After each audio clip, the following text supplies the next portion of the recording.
Hola, listo, listo. Muy buenos días a todos. Vamos a comenzar. Bueno, primero, rápidamente, que online nos confirmen si están escuchando bien. Pues el día de hoy tenemos una charla muy especial con nuestra compañera Paula Triviño. Ella nos va a hablar de economía popular. Ella es socióloga y magíster en ciencias económicas de aquí de la Nacional. Es integrante del Grupo Interdisciplinar de Investigación en Socioeconomía, Instituciones y Desarrollos, el GCI, de aquí de la Facultad de Ciencias Económicas de la Nacional, y actualmente se desempeña como asesora del Viceministro General del Ministerio de Hacienda, del Viceministro General del Ministerio de Hacienda y Crédito Público, de Guevara, que fue el profe que conocimos ayer a las 8 también. Entonces, pues, dale, Pau. Sí, es para que escuchen la internacional. Bueno, muy buenos días para todos, todas, todes. Primero que nada, agradecerles su asistencia. Sé que no debe ser fácil un sábado 8 de la mañana lloviendo y pues en vacaciones. Entonces, en todo caso, gracias por el compromiso. Sabemos que estos eventos académicos normalmente pues no suelen tener mucho aforo. Sin embargo, pues lo importante no es la cantidad, sino que las personas que están acá pues estén prestas a debatir y a escuchar, digamos, como algunos elementos. La presentación un poco que traigo, honestamente no es una presentación preparada para este evento, pero sí quería mostrarles un poco cuáles han sido como los lineamientos y los conceptos que desde el despacho del vicegeneral hemos venido trabajando a diferentes encuentros a los que nos han invitado. Entonces ustedes sabrán muy bien, para darles una pequeña introducción, que luego de que Gustavo Petro y Francia Márquez ganan la presidencia y la vicepresidencia del país, uno de los elementos que empieza a resonar más en la agenda pública es el concepto de economía popular. ¿Y por qué empieza a resonar mucho? Porque en todas partes del programa está mencionada la economía popular, desde muchos sectores, desde lo laboral, con temas de derechos y protección social, desde lo cultural, porque muchos de los artistas, muchos y muchas de las artistas son o hacen parte de las economías populares, muy buena parte del sector trabajador, más del 60%, hace hoy parte de las economías populares. Y precisamente dentro de esas reivindicaciones del programa de gobierno, pues está la reivindicación de los sectores populares y de sus formas organizativas de la economía. Entonces vimos muy necesario tratar de sacar ese concepto de uno, la academia, porque pues dentro de la academia, desde el PCI, pero también otros grupos de investigación, pues habían venido trabajando mucho el concepto, libros, escritos, investigaciones, etcétera, etcétera. Pero también, digamos que a nivel latinoamericano, el concepto de economía popular también ha venido teniendo como auge precisamente a través de muchos de los gobiernos progresistas y de las redes de investigación, digamos, como socioeconómica o de temas de ciencias sociales, de la economía, de la antropología, etcétera. Sin embargo, lo que vemos es que operativamente, como se dice un poco en función pública desde el Estado, era muy difícil encontrar una manera de identificar o de caracterizar precisamente esa economía popular.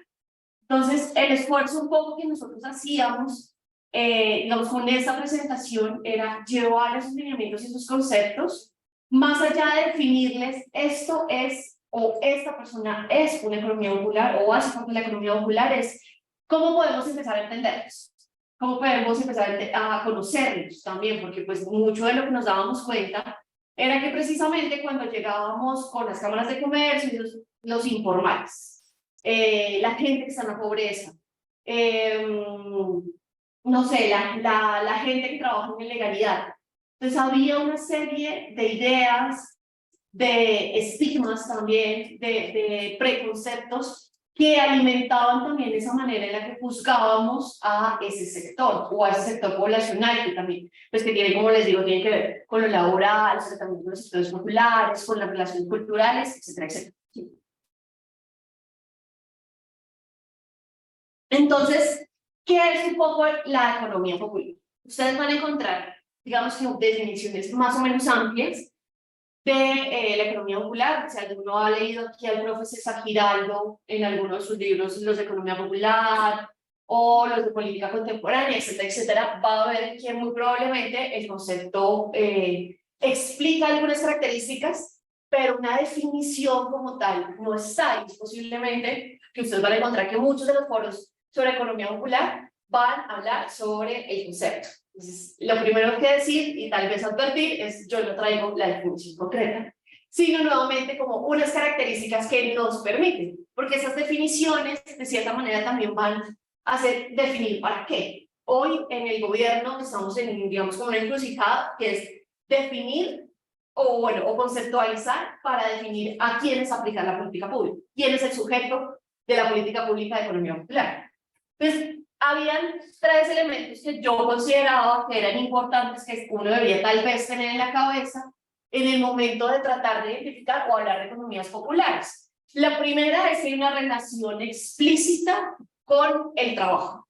Es decir, quienes hacen parte de las economías populares son trabajadores de unas actividades tal vez específicas. Si bien las actividades no son, como decirlo, netamente actividades de la economía popular, como un ejemplo, el reciclaje, sí son o sí hay en ellas trabajadores de la economía popular. Por ejemplo, hay un reciclaje que hacen los recicladores de oficio, que son los que pueden ir pasando casa por casa, que recogen, reciclan, reutilizan, etcétera, etcétera. Y hay otro reciclaje que hacen unas grandes industrias. Esas grandes industrias, por casi obvias razones, no son economías populares. Pero el reciclador de oficio sí hace parte de las economías populares. Entonces, si bien la actividad no es la que te dice es o no es economía popular, ser un artista no te hace necesariamente economía popular. Un botero no va a ser una economía popular. El artista callejero sí tiene las características de la economía popular. Entonces, uno de los grandes puntos o de los primeros puntos es hablar de su relación con el trabajo, que es un trabajo que no necesariamente pasa primero por una relación contractual, es decir, no hay un contrato entre un empleador y un empleado. Sin embargo, y aquí nos empieza a abrir un poquito el concepto, sí podríamos hablar que algunos trabajadores precarizados hacen parte de las economías populares. Por ejemplo, los Rappi, por ejemplo, los Ubers, bueno, algunos simplemente, los que no hacen, los que en principio no tienen su medio de producción, o sea, el carro no es propio, podría hablarse que hacen parte de la economía popular. Hoy conocemos que pues, ya hay muchas empresas que lo que hacen es tener muchos carros y simplemente alquilar. Eso no haría parte de la economía popular. Entonces, primero, esa relación de los trabajadores, estamos hablando de un conjunto de personas que se dedican a esos trabajos y oficios destinados a generar, primero, ingresos y, segundo, a garantizar las condiciones de vida de ellos, sus familias, sus comunidades, y pueden ser o no trabajadores asalariados. El segundo elemento que veíamos que era muy importante, y esto sí muy empezando traído de las discusiones que plantea Giraldo, es el tema del contrato social. Entonces, bueno, yo también soy docente ocasional de acá, soy política pública, no me quieran decir. Pero una de las relaciones o de las preguntas que yo le hago a los chicos y a las chicas es si saben qué es un contrato social o si saben a qué nos referimos cuando hablamos del contrato social. Porque parece una idea que nombran muchos, ustedes se dieron cuenta, durante la pandemia se habló mucho de la construcción de un nuevo contrato social, de hablar de unos nuevos paradigmas sociales, etcétera, etcétera, pero nadie sabía qué es un contrato social, o sea, o cómo podríamos entender un contrato social. No sé si tengo permitido interpretar. Sí, permitido, no. ¿Quién quiere decir más o menos qué se le surge por la idea de contrato social? Si la definición la puede dar. A mí me gusta recordar un poco desde la perspectiva de Hobbes, esa relación implícita que hay entre el hombre y el hombre para subsistir de una mejor forma como sociedad, que es la relación de la formación del Estado y de todas las instituciones. A mí me gusta irme un poco por ese lado, son como unas reglas implícitas que se dan al momento de convivir con otras personas a nuestro alrededor. Correcto. ¿Alguien más de pronto que quiera dar alguna otra idea que alimente eso? Exacto. Digamos que los contratos sociales son precisamente esas reglas de juego que se ponen entre el Estado y su población, entre su Estado y su nación, para la construcción del Estado, pero también para la convivencia que se va a ver. Es como una serie de reglas, pero son una serie de deberes, pero también de derechos. Y es un poco la importancia, por ejemplo, de cuál es el contrato social que hoy tenemos en nuestra Constitución.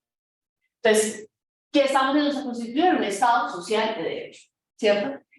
Sin embargo, ese contrato social cambia de acuerdo a ciertas particularidades del país, de la región de la que hablemos.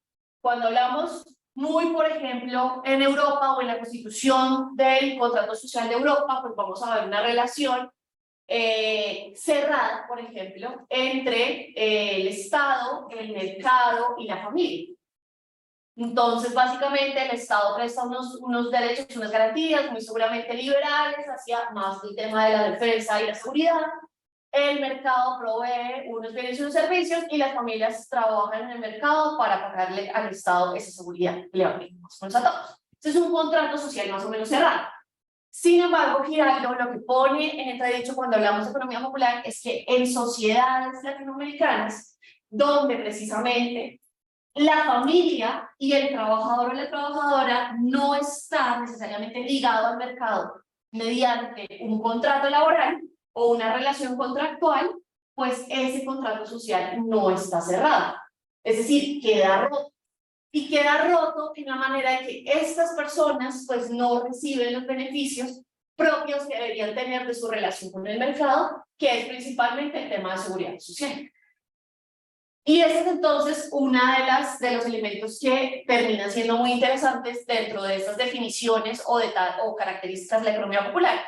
Y es que la economía popular está por fuera del contrato social porque su inserción en el mercado para obtener esos ingresos necesarios para sostenimiento digamos, de su vida no está ligada a los derechos sociales. Entonces, a pesar de que hay una venta de fuerza de trabajo, de que hay un intercambio de bienes, muy seguramente cuando hablamos solamente de economía popular, más adelante se van a dar cuenta que eso se complejiza cuando hablamos de economías populares y comunitarias.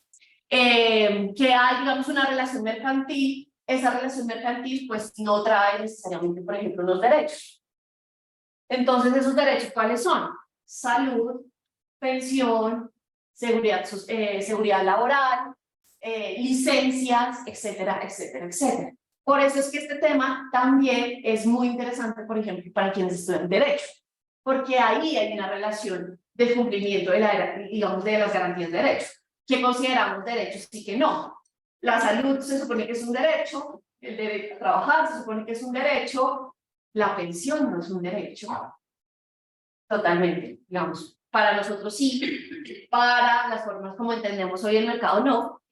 Entonces, este tema del contrato social termina precisamente como ahí, tomando muy buena fuerza.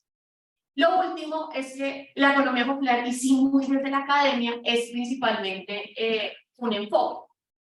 Un enfoque en el cual, y creo que eso fue tal vez lo más difícil de comunicarle a la institucionalidad del Estado, y era que no estábamos hablando simplemente de un cambio de lenguaje. No era simplemente dejar de llamar a los trabajadores informales trabajadores de la economía popular.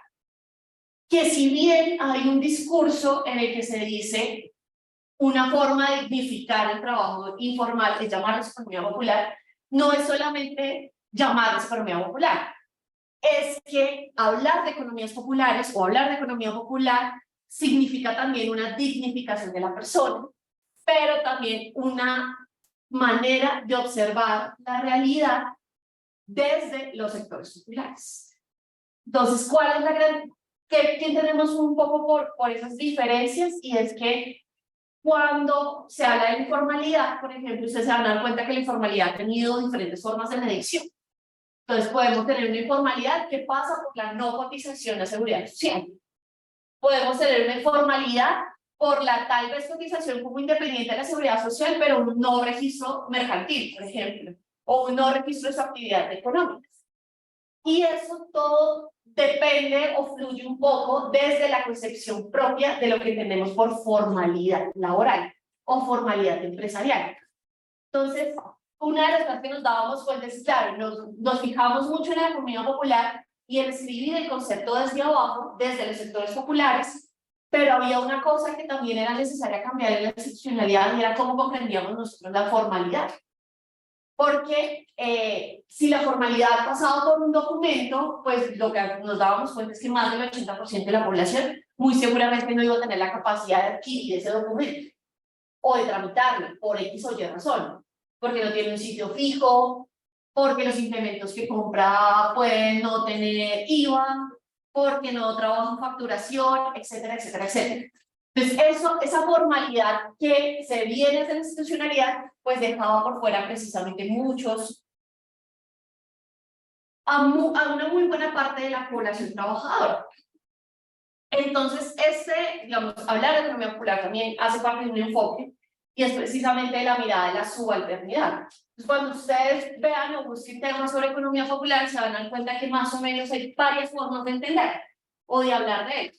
Existen unas tesis que vienen desde el marxismo crítico, que hablan de su relación, digamos, de la relación de sus trabajadores con los medios de producción, con el empleado, con la extracción de la plusvalía de su trabajo. Hay otros que dicen, esto es tal vez un determinismo muy económico, a la economía popular hay que vincularle otros elementos que vienen desde otras ciencias sociales. Entonces empezamos a hablar de las características culturales, de la relación del lenguaje, de la relación con los espacios, y, por ejemplo, de la subjetividad, de la subalternidad, de la que habla, por ejemplo, Gramsci.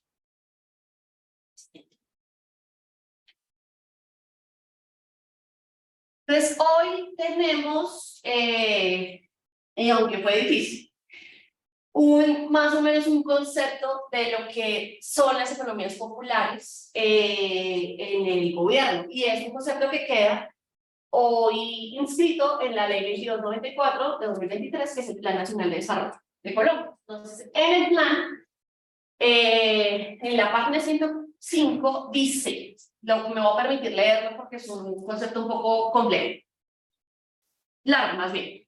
La economía popular se refiere a los oficios y ocupaciones mercantiles, la producción, la distribución y comercialización de bienes y servicios, y no mercantiles, lo doméstico y lo comunitario, desarrolladas por unidades económicas de baja escala. Estamos hablando de personas, familias, micronegocios o microempresas, y en cualquier sector económico, que eso creo que era muy importante para nosotros vincularlo, y es que todos los sectores económicos tienen economía popular. Porque a veces decimos, no, la economía popular está solamente en el comercio, pues porque vemos a los vendedores, por ejemplo, los vendedores ambulantes. O la economía popular está solamente en la minería, porque sabemos o conocemos de las mineras artesanales o de las mineras ilegales, por ejemplo. Entonces, claro, indicar que primero quiénes, cómo y en dónde están era muy importante. Los actores de la economía popular pueden realizar actividades de manera individual, en unidades económicas u organizados de manera asociativa. Digamos que eso no depende de gran cosa. Muchas veces la economía popular simplemente está sola, otras veces tiende a buscar redes de apoyo dentro del mismo barrio, dentro de la misma localidad, y otras veces cuando logran una mejor organización, pues se asocian. Entonces esa asociación, a pesar de que no tenga un registro mercantil, existe porque la gente se organiza alrededor de una idea, y es esa idea de cuál es su actividad económica. El impulso de la economía popular parte precisamente de esa comprensión de sus dinámicas intrínsecas, que si ustedes se dan cuenta, eso es todo dinámico. Reconocer las dinámicas intrínsecas de la economía popular es partir de que no sabemos de cierta manera en dónde están y si están en una sola cosa. Y la respuesta es no están en una sola cosa. La economía popular es demasiado heterogénea. Y eso para el Estado es muy complicado de poder operarizar. Las actividades generan valor social y económico significativo, y una vez entendido su funcionamiento y lógica de acción, se implementarán mecanismos que contribuyan al crecimiento y a su productividad. Esa fue la definición que quedó, o es la definición que está hoy en el Plan Nacional de Desarrollo. De la definición teníamos varias dificultades. La primera es que si ustedes se dan cuenta, pareciera que se pierde la relación con lo laboral o con el trabajo más bien. Parecía que estuviéramos hablando de personas que se dedican a algo, pero que eso de dedicarse, ya tengo la palabra, eso de dedicarse no es su trabajo. Una pregunta, o sea, técnicamente la economía popular no se enfocaría, digamos, estrictamente en generar un crecimiento productivo, pero sí un crecimiento en el capital humano, con fines, no sé, de desarrollo, más o menos, No necesariamente. no necesariamente. ¿Por qué? ¿Qué es lo que nos damos hoy cuenta? Bueno, no es que nos demos el cuenta. De las investigaciones que se han venido adelantando, hay cosas que uno desmitifica de cierta manera, por ejemplo, de las tesis del emprendimiento. Una buena parte de la tesis del emprendimiento es, primero, pues que usted no tenga que depender de un empleador para poder generar ingresos y para poder generar empresas. Dos, de cierta manera usted, su innovación, sus ganas de salir adelante es lo que le va a permitir competir en el mercado, desconociendo de muy buena manera todas las condiciones materiales de competencia, ¿cierto? Y tres, el tema del crecimiento. Si ustedes se dan cuenta, las tesis del emprendimiento es, tienes que crecer, tienes que agilizarte, cada minuto de tu tiempo es dinero. Sí, así, tienes que andar acelerado. Y es un acelere que viene precisamente de toda la teoría capitalista, o digamos de todas las tesis de la competitividad. En las economías populares lo que uno se puede dar cuenta es que no necesariamente la gente o su fin es crecer. Y eso es muy importante, porque estamos, digamos, en un marco de entendimiento, por ejemplo, del desarrollo, donde tiene que ser un crecimiento infinito. Entonces, usted, si hoy tiene una tiendita, si hoy empezó con una chaza ambulante, en un, no sé, en un maletín de herramientas, mañana tiene que tener un stand en la universidad, y después de ese stand se tiene que pasar a un local, y después de ese local tienes que tener un restaurante, después del restaurante tienes que tener casa, carro, no sé, etcétera, etcétera, etcétera. Y es un crecimiento constante que lo que te implica de cierta manera es estar compitiendo frente a los demás. Las economías populares decían, no, espere, si yo no quiero pasar de mi carro de empanadas a tener un local de empanadas, porque es que a mí el local no me funciona.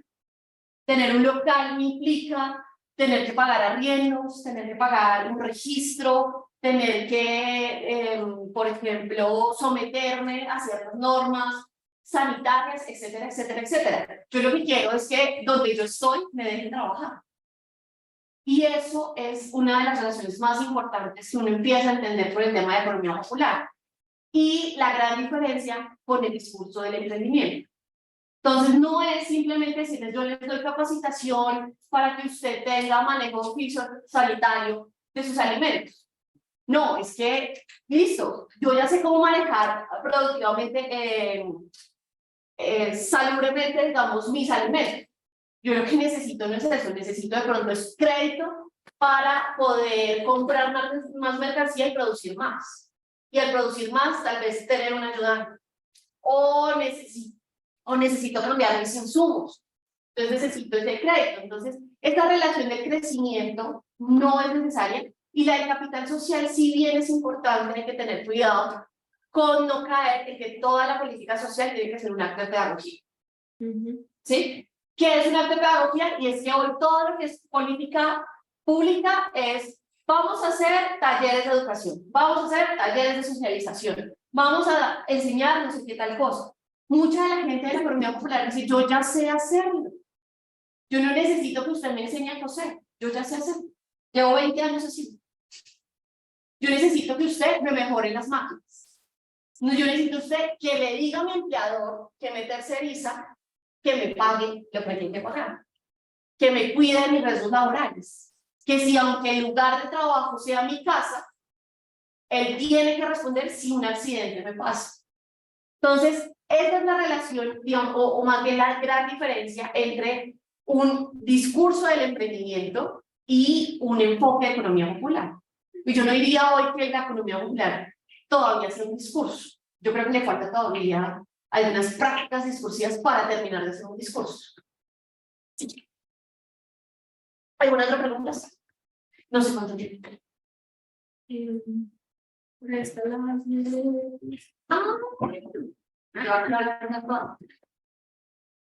Hay, digamos, unos elementos que ya pues llevábamos un poco a los lugares. Digamos, nosotros tuvimos unas primeras reuniones con las cámaras de comercio, con algunos funcionarios públicos, con el sector financiero, que pues Hacienda es la cabeza de ese sector, etcétera, etcétera.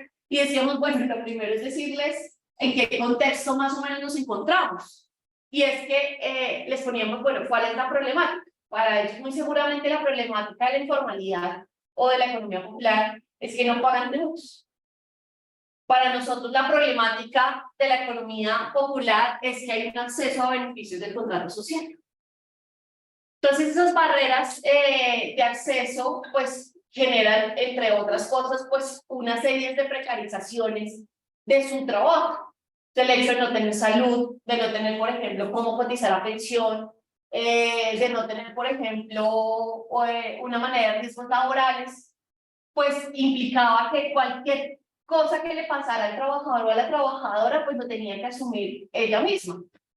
Entonces, por ejemplo, si la trabajadora de la economía popular se le enferma el hijo, no le va a poder decir a nadie, me voy a tomar un día de licencia para tener a mi hijo y saber que de todas maneras su salario sigue ahí. Sino que muy seguramente, pues ese día que no trabajó por atender a su hijo o su hija, para poder llevarlo, pues un día que no recibió ningún tipo de ingresos. Y que ese tipo de ingresos dura en una relación económica donde se depende y se varía tanto, pues termina siendo fundamental. Y les decíamos que buena otra parte de las problemáticas, pues están en la estigmatización y la criminalización. Entonces decíamos, o les comentábamos un poco, en términos de estigmatización, hoy, y se los escuché mucho a las cámaras de comercio, de hecho los enfrenté un poquito con un texto de la Cámara de Comercio de Valledupar, que lo tengo aquí más adelante, nuevamente les quiero adelantar un poquito, donde decía, es que la economía, las economías informales existen porque no hay policía que las reprenda, porque el Estado está fallando. Pues sí, el Estado está fallando, pero está fallando en brindar derechos sociales. No está fallando en reprender. Porque acaparan todo, se roban el espacio, son ilegales, son corruptas, existen redes de clientelismo, etcétera, etcétera, etcétera. Entonces, claro, hay una estigmatización y un discurso que se va a ir alimentando y alimentándose en muy buena parte por esa disputa del espacio público. Si ustedes se dan cuenta, muchos de los lineamientos de desarrollo, de planes de desarrollo distritales, etcétera, etcétera, de las ciudades, tienen un espacio dedicado al tema del espacio público, un segmento dedicado al tema del espacio público. Y ese espacio público es como quitamos a la economía popular de ahí. Básicamente como le decimos chiste, que es que yo necesito que el negocio que se vea es el que paga impuestos. No necesito que el negocio que se vea es el que tiene ingresos para sostener la economía. Entonces, claro, esta estigmatización venía no solamente, digamos, de un sector, un tejido empresarial, sino también alimentado por los lineamientos de política pública. Y la criminalización, por supuesto, todos en algún momento vimos algún video donde se atacaba a algún trabajador de la economía popular. Es más, todavía los vemos y se supone que eso ya está sancionado. Ya diferentes leyes han protegido el derecho al trabajo y hasta que la persona no tenga un lugar de reubicación para ejercer su labor, no puede ser retirada del lugar donde trabaja.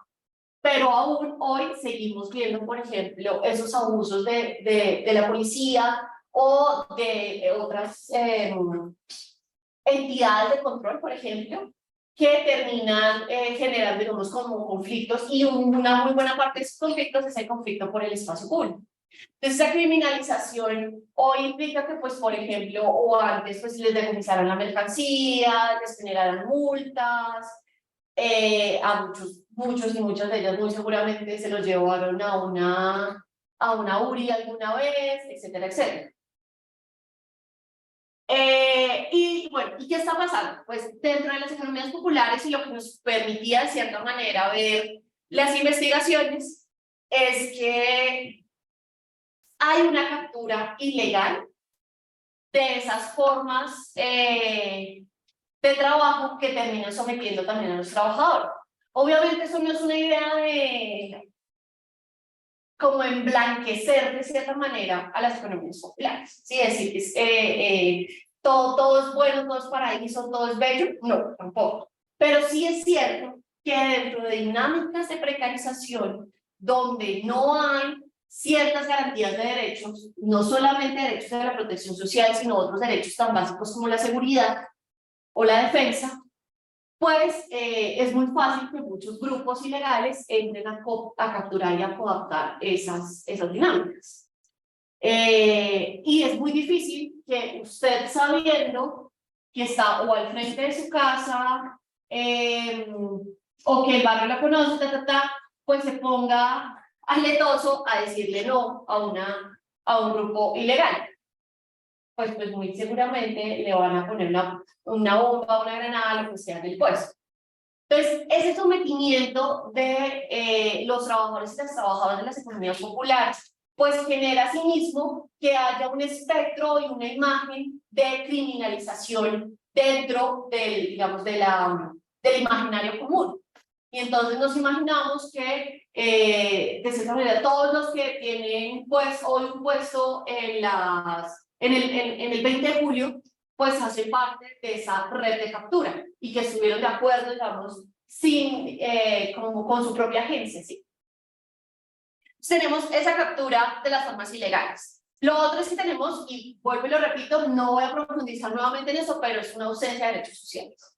Y esa problemática es importante, porque hoy, básicamente, si no podemos tener unas reformas a lo laboral y a lo pensional, por más ejercicios que hagamos de productividad, de crédito, de asociatividad, etcétera, etcétera, etcétera, no vamos a lograr que las economías populares tengan seguridad social.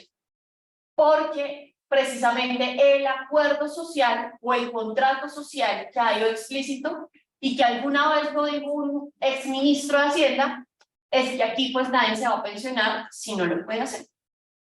Y aquí cada uno de nosotros y nosotras y nosotros tendríamos que garantizar nuestra propia pensión. Entonces, claro, aquí viene un problema muy grande y es que además desde Hacienda se siente muchísimo más y es los derechos sociales cuestan y cuestan mucho billete. Pero, ¿cómo hacemos de cierta manera para que ese costo se retribuya en muchas cosas? Lo que hoy vemos es que las sociedades que tienen mejor protegidas a sus poblaciones son mucho más productivas, tienen menos conflictos sociales y crecen mucho mejor. Sin embargo, en Colombia eso no es entendido, de cierta manera. Entonces aquí solamente hay que darle plata al que la produzca. Hay que darle plata al que haga algo con eso. Y en ese sentido, obviamente, desde un panorama institucional, pues darle plata, por decirlo entre comillas, a las economías populares es botarla. Porque no me van a generar rentabilidad financiera, porque no me van a formar empresa, porque no se van a ir a la bolsa de valores a especular, etcétera, etcétera, etcétera. Entonces, esas lógicas que vienen además de mucho, pues son muy difíciles de desbancar de un momento a otro, y menos en 4 años eso no se va a lograr. Pero sí hay algunos elementos que uno puede dejar. ¿Cuál es mi advertencia? Que si no hay un panorama que no pase solamente por lo económico, sino por unas reformas sociales, ese ciclo, ese contrato social va a seguir sin poder cerrar. Y sin, digamos, más que sin poder cerrar, sin poderse reestructurar. Y las consecuencias, obviamente, de todo esto, y digamos de las dinámicas de captura que tienen las economías populares, pues por un lado son las tasas de usura en las formas de financiamiento.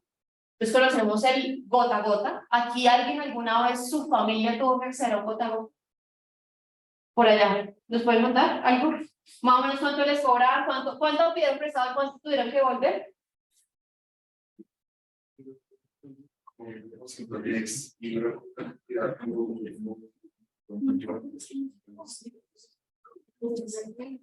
Exacto. Entonces, estamos hablando de unas tasas de cobranza que son supremamente altas, pero también muy ligadas a la factura, porque yo no le, si yo le voy a decir, no sé, voy a poner un ejemplo, la vendedora de arepas. La señora, trabajadora muy juiciosa, ella sacando su familia adelante, dijo, no me alcanza este mes para comprar producto, para poder vender las arepas. ¿Qué tiene que hacer? Ir a buscar quién le preste. Un banco va a ir al banco y el banco le va a decir, ¿usted con quién me va a dar garantía del préstamo que yo le voy a hacer? Y la señora le va a decir, no, yo tengo un carrito. Dice que tiene un carro. Le voy a hacer su estudio de riesgos. Es mujer, tiene 3 hijos, no tiene casa propia, vive en arriendo, o digamos que vive en arriendo, no tiene, por ejemplo, un compañero o compañera que le apoye económicamente. Ustedes, y a muchos de ustedes que son economistas, ¿qué perfil de riesgo tiene esta señora? Un perfil de riesgo muy alto. El banco no le va a prestar de ninguna manera. Y además porque no tiene una política de decirle, yo le voy a prestar el más riesgoso. Entonces va a ir por muchos bancos, muy seguramente va a llegar a una cooperativa de ahorro y crédito y la cooperativa le va a decir, yo puedo prestarle que uno tiene que ahorrar. Entonces también hay aquí una barrera hasta con el sector cooperativista. Entonces va a decirle, va a llegar el hijo del vecino de al lado y le dice, yo tengo 2 millones de pesos ahí sueltos, pero le voy a cobrar tanto. Y la señora le va a decir, eso es mucho, ¿cómo me va a cobrar tanto? Pues si no los quiere, no los toma. Y si la señora no los toma, entonces no hay con qué comprar para las arepas, y si no hay para hacer arepas, pues no hay ingresos en la familia. Entonces, esas redes de tasa de usura, de despojos del patrimonio y empobrecimiento, pues son buena parte producidos por esas capturas de formas ilegales de financiamiento, por ejemplo, pero que son otras formas ilegales de captura, digamos, de los espacios, etc.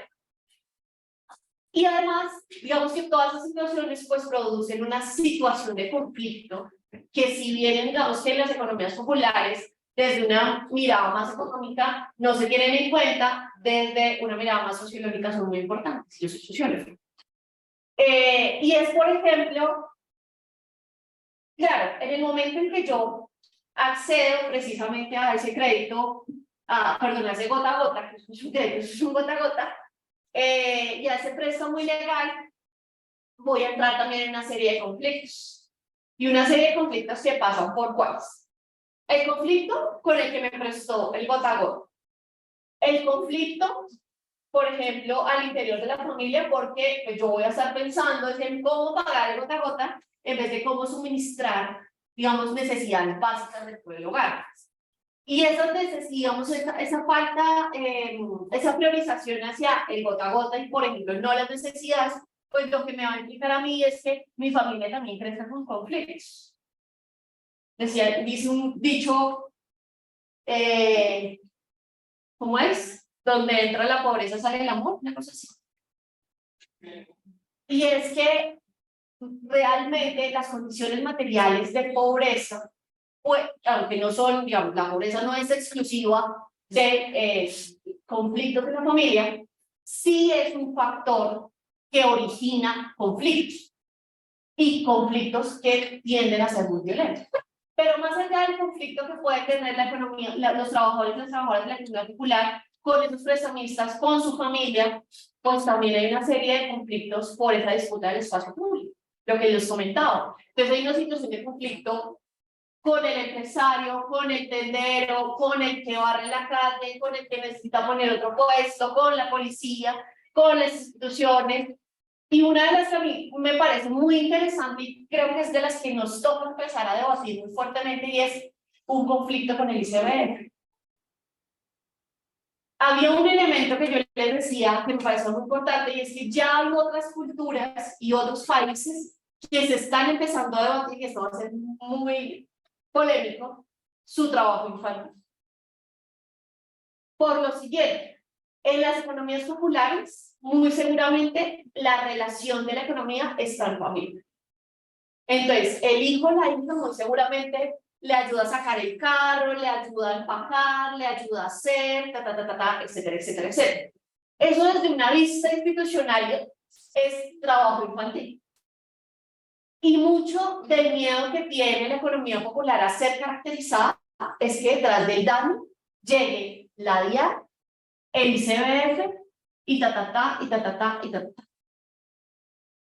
porque no van a entender que las dinámicas de su sobrevivencia y de las dinámicas de su propia organización económica pasan por una colaboración de sus miembros familiares, y muy seguramente sus miembros familiares que pueden ser menores de edad. Y es por eso que les digo que es polémico. Para muchos de ustedes dirán, pero ¿cómo vamos a avalar el trabajo infantil? Es que no lo estamos hablando.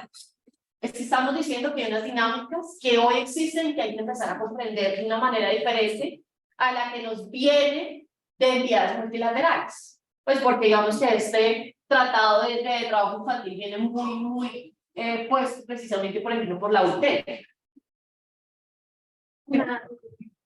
Sí, no, es que quería contar, Pau, que ayer tuvimos pues no sé, un asistente en la tarde, que vino una compañera a hablar del sistema distrital de cuidado, y de hecho, bueno, se puso ahí como a hablar, y una de sus críticas era como, no, es que a veces es el colmo porque las mujeres sacan a los niños a la calle y los obligan a trabajar por ellas, no sé qué. Entonces creo que lo que estoy diciendo responde mucho al comentario de este compañero, bueno, al comentario de este señor, que claramente fue pues muy complicado y unas compañeras trataron de responderle, pero pues estuvo complicado. Pero sí creo que es como desconocer mucho la realidad de esas personas, ¿no? O sea, una mujer con un niño de 2 años que no tiene acceso a un jardín infantil público, pues ¿qué va a hacer? Dejarlo sobre la casa, o sea, creo que también es como, entonces gracias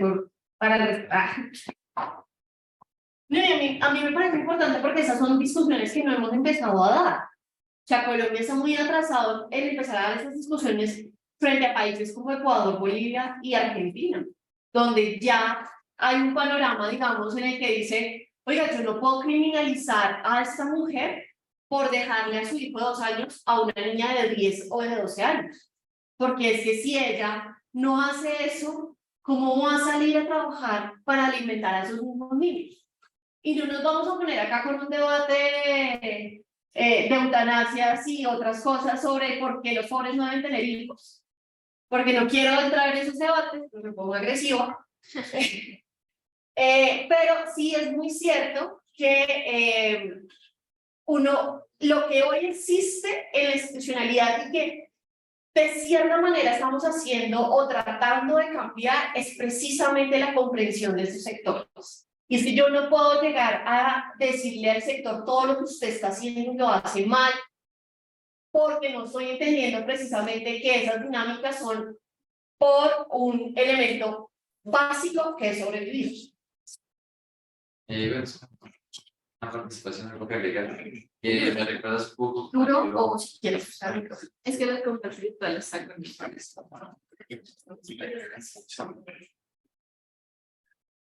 No, que me recuerdas un poco de pronto este libro de Repensar la pobreza de Esther Duflo, donde se hablan un poco pues estas condiciones, ¿no? Y es como, listo, digamos, por lo menos lo que decía el señor ayer, digamos, uno no piensa, digamos, las condiciones de la señora que de pronto quizás no tiene con quién dejar a su hijo, no sé, 5 o 10 años, y lo que tú dices es muy cierto. Pasa que hay hogares en los que lastimosamente los ingresos de los padres no alcanzan y muchas veces los hijos les toca madurar rápido o ellos mismos buscan las condiciones desde muy temprana edad para trabajar. Me recuerda la historia de un viejo compañero del colegio. Yo estaba por allá como en 6º grado, no recuerdo bien, 7º grado, y pues el chico era muy joven y él trabajaba en la rusa. Y él trabajaba en la rusa para pagar sus cosas y técnicamente pues la familia no tenía los ingresos suficientes para mantener el hogar.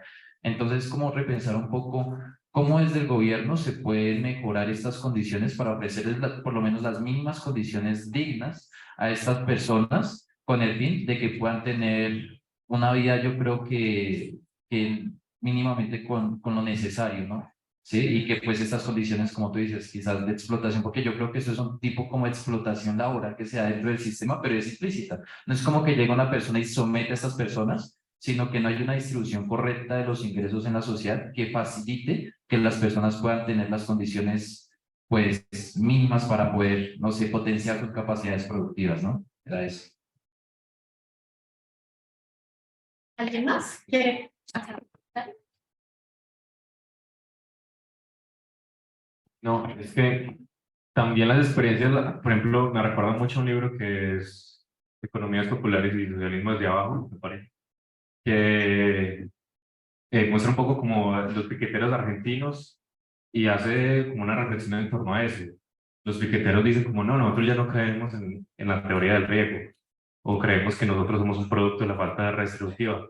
Y también como ver en ellos mismos como una fuerza de potencia revolucionaria, en parte, ¿no? Como una forma, no sé, incluso es interesante porque ellos mismos, como que dentro de su misma, pues sí, digamos, precariedad y demás, y de reconocimiento de derechos laborales, que en parte vienen siendo bastante, como, no sé, después de toda la oleada neoliberal en Argentina, ven en sí mismos como, digamos, unas formas de fuerzas potencializadoras revolucionarias, ¿sí? Y me parece muy interesante porque es una forma de contestación y es una queja al mismo Estado de nosotros mismos no queremos meramente, no sé, de unos subsidios o ser como una parte de la solución meramente distributiva, sino también como tener un reconocimiento social a partir de ahí. No sé, me parece como que en parte se contrapone con mucha visión, de pronto un poco economicista de la teoría del riesgo, de que son el resultado de una falta distributiva. De hecho, ahí, dado que los compas pusieron literatura, una de las últimas investigaciones que hizo el GCI, liderado ahí por la profe Jenny Ramírez y la profe Luisa Fernanda Tobar, es el tema de la extracción de excedentes en las economías populares. Y ellas introducen a esta discusión de la economía popular las teorías feministas y todo el tema de la teoría del cuidado, lo cual nos termina alimentando muchísimo más la crítica hacia el tema, digamos, como de en qué posición estamos dentro de ese mapa cartesiano del capitalismo, y en especial en algo que a mí me parece muy importante, y es las sociedades no se podrían reproducir sin el papel que hoy cumplen las economías populares.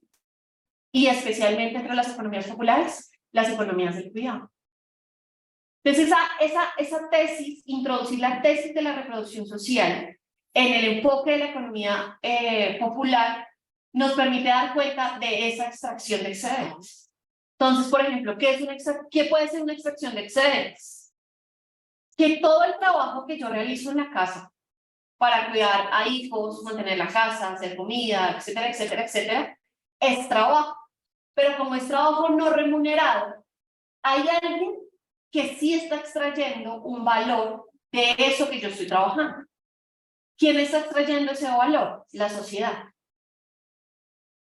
La sociedad, ¿cómo? Por ejemplo, en el momento en que la mujer o el hombre, o digamos de una pareja, uno de los dos se queda en la casa y el otro sale a trabajar, en el momento en que el otro sale a trabajar, yo estoy, al quedarme en la casa, estoy permitiendo que esa persona salga a trabajar. Y ese trabajo que produce, digamos, el intercambio del mercado, pues es intercambio desde, digamos, desde su venta de fuerza laboral, pues obviamente que se extrae y que permite la reproducción y el crecimiento del capital.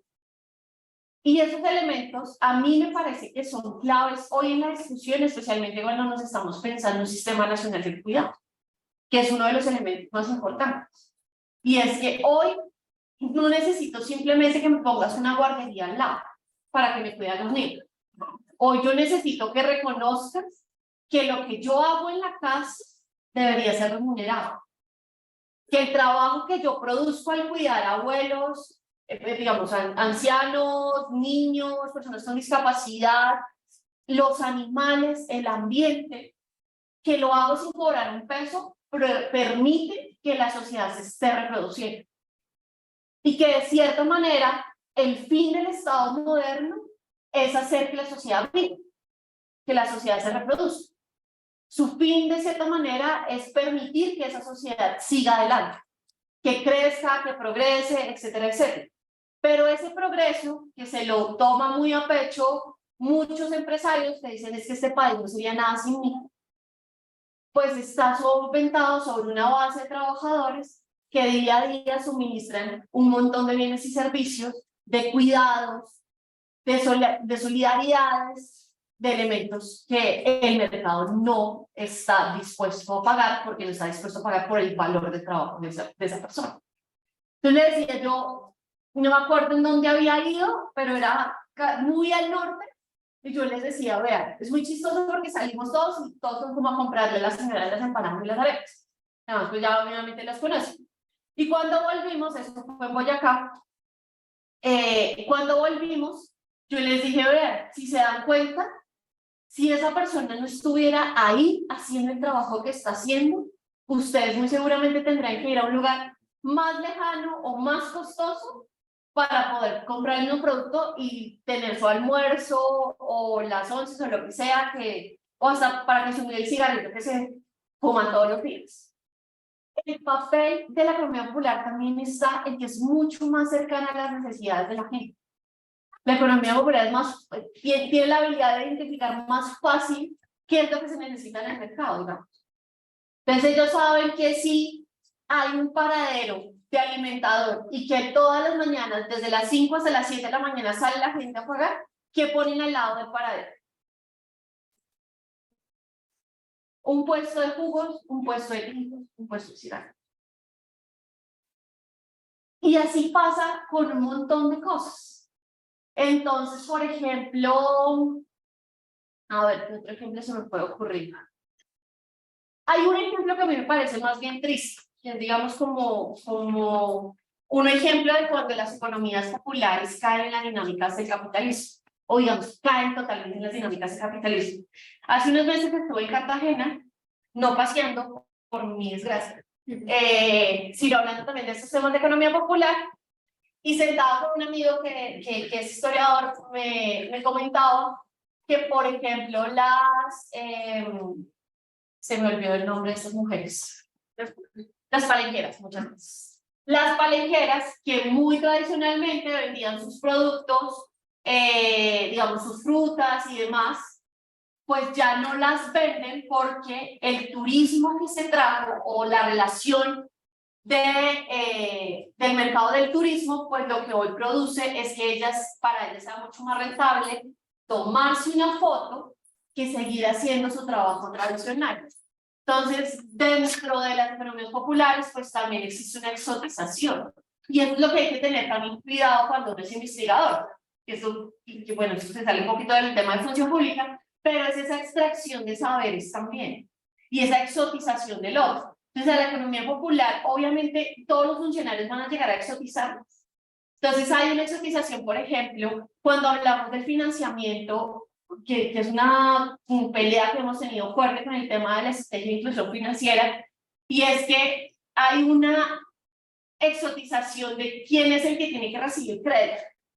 Entonces es como el único que va a recibir crédito es el más pobre, que es el que yo quiero llegar. No, pues o sea, sí tienes que llegar a él, pero en la economía popular también hay mucha clase media y hay gente con recursos que lo que necesita es una palanca, algo que les ayude a los que quieran crecer o mejorar las condiciones, porque yo creo que es mejor hablar en términos de mejoramiento que de crecimiento, por lo que implica, que es una cuestión no de cantidad, sino de calidad.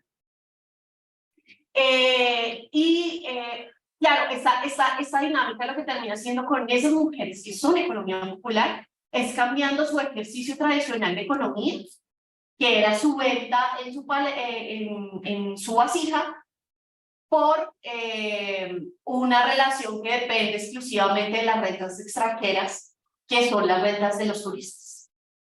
Entonces, uno que diría, yo tengo que proteger ese trabajo tradicional de la palenquera, no permitir que se vuelva otra cosa. Entonces, ¿qué es lo que yo tendría que hacer? Pues de cierta manera permitir que este trabajo tradicional se siga dando en los términos en los que se ha dado, porque además es un patrimonio cultural, y no permitir, por ejemplo, que ceda a las dinámicas de las rentas, por ejemplo, del capitalismo, que me parece desde los temas importantes. Y siguiente. Sé que tengo más por ahí. Hoy, como les comentaba, de los temas tal vez más importantes es, digamos, para el Estado, porque bueno o malo, pues la estadística sigue siendo la ciencia del Estado, es contar a la economía popular. Y es cuántas personas en la economía popular tenemos o quiénes son, qué características tienen, etcétera, etcétera. Hasta hace muchos años, hasta no hace tantos años, el DANE solamente tenía estadísticas de los trabajadores informales por las 23 ciudades principales. Eso nos dejaba por fuera toda la ruralidad de Colombia. Y pues hoy estamos hablando de la ruralidad de Colombia, que 70, casi 80% del país. Y eso implicaba que obviamente pues cuando se contaban en los informales, pues estuviéramos hablando de tasas del 45%. Es decir, que teníamos formalidad mayor al 50%. Hace un par de años, no mucho, realmente debe ser como 2 o 3 años, mucho, por mucho, el DANE por fin sacó una encuesta, digamos, un conteo de informalidad, incluyendo los centros poblados y el rural disperso. Y si ustedes pueden ver, el total nacional para agosto de 2022 de trabajadores que estaban ocupados informalmente era del 57,5%. Obviamente durante pandemia eso fue mucho más alto, el 61%. Las 13 ciudades y áreas metropolitanas obviamente nos mostraban un 42% porque muy seguramente, más allá de que haya más trabajo, tiene que ver con que hay más trabajo formal. Es decir, está especialmente con el sector público y financiero, que es el que más formaliza, a pesar de que sea uno de los que menos gente contrata. Las 23 ciudades subía a 43, pero cuando nos mostraron por fin el valor de los centros poblados y el rural disperso, estamos hablando del 85%. Y eso es una cifra que nos está diciendo básicamente que hoy la política del agro no puede estar separada de una política económica. Porque hoy, y ya lo sabemos, lo sufrimos durante pandemia, pues el campesinado ha sido muy seguramente uno de los sectores más ultrajados, flexibilizados, precarizados a partir de, digamos, de muchas de las políticas de los últimos 30 años. Pues ese valor nos permitía decirle a la gente, sí ve, básicamente, al Estado, sí ve, pues, les llevamos diciendo un montón de tiempo que las políticas laborales y económicas tienen que estar centradas en el campo y en buena parte del campo para también apalear un poco todo el tema de migración a las ciudades. Y hasta que el enfoque de la política pública no pase, por un lado, por la comprensión de los sectores subalternos, por la comprensión de que esas dinámicas tienen una localización y tienen un territorio, y que dentro de esas dinámicas encontramos a población con características específicas, todo lo que hacemos en política pública es carga.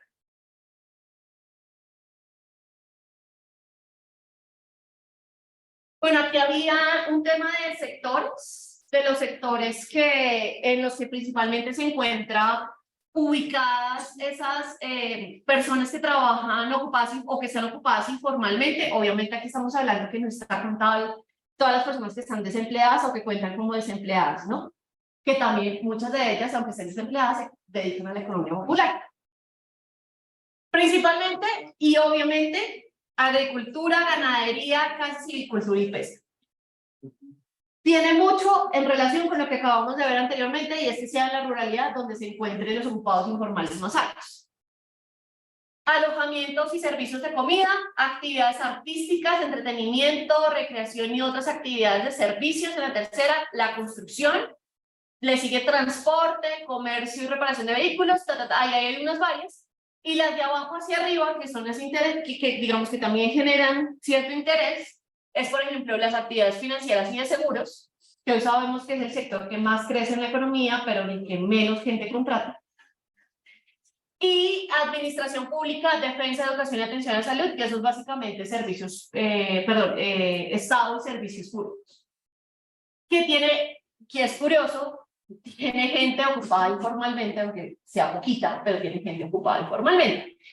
Pues obviamente porque, y digamos, esto no es una regla general, pero pues si tú construyes las leyes de empleo y tú las cumples, no estás haciendo nada. Lo que pasa es que hoy también tenemos leyes de empleo que nos permiten no cumplirlas, como todo el tema de contratos, prestación de servicios. Sí. Siguiente. Y ya para terminar, pues muy rápido. Pregunta para todos, todas, todos. ¿Quiénes hacen parte de la economía popular?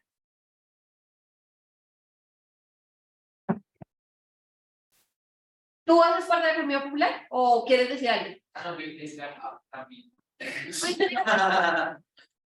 Espera, recuerden los momentos.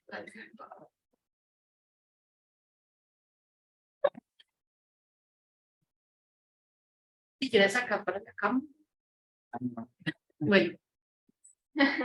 ¿Quieres dar anónimo? Bueno, es que de por sí, digamos, el concepto es complejo, inclusive aplicar, porque desde una raíz etimológica, lo popular nos incluye a todos. Entonces, ya hay como choques con ese concepto de economía popular. Inclusive es probable que se pudiese buscar un mejor concepto, porque popular, digamos, tiene que ver con el pueblo, entonces tiene que ver con todos. Ahora, de aquellos trabajadores, digamos, vulnerables de lo que estamos hablando, no son todos, sin embargo, son muy significativos en Latinoamérica. Entonces, ya con el concepto es sumamente difícil. Son, digamos, identificables en el sentido de la ausencia de derechos, pero también es complejo porque las relaciones sociales y económicas también son, digamos, no son, digamos, no puedo generalizar porque hay estructuras de poder. El hecho también de que se hable, digamos, de solidaridad, lazos de solidaridad, es una cosa increíble en economía que es aplicable en este campo, que es fascinante volver, digamos, un poco a la pura economía social. Entonces, ya con el concepto hay dificultades por lo popular. Es difícil porque abarca incluso un poco más. Y quería hacer un comentario en cuanto a rescatar mucho la cuestión de un reconocimiento, como decía mi compañero, porque, digamos, no hace mucho, acá en Colombia, se reconoció al campesino como una figura, ¿no? Y eso es una victoria grandísima. Entonces, algo así sería pertinente en el caso de las economías populares, hablando así, populares. Porque digamos, aunque la situación es muy compleja, ese reconocimiento sí es sumamente importante. Y una pequeña crítica al decreto, decía crecimiento y productividad. El fin del mismo no es ni siquiera el reconocimiento. Entonces, ahí ya digamos que nos desviamos un poquito. Del acto legislativo. Ajá, sí, acto Ok. legislativo. Yo estaba mirando eso. Perdón. Crecimiento y productividad. Entonces, ya desde allí, digamos,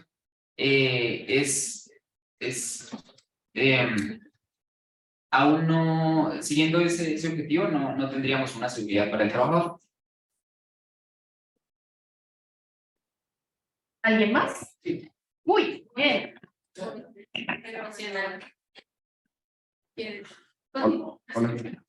Sí. En Ecuador tenemos una experiencia de la economía popular y solidaria. Hay una estructura económica y está también la superintendencia de la economía popular y solidaria. Y en un comienzo, y como está establecido en la Constitución, es súper que bueno, pero en Ecuador está de que inclusive está la estimulación dentro del sistema de contratación para que de preferencia sean estas personas que están dentro de la estructura de la economía popular y solidaria. Pero estas grandes cadenas, por así decirlo, nacionales, ahora ellos también tienen como unas subempresas y también registran en la superintendencia de compañías. Entonces,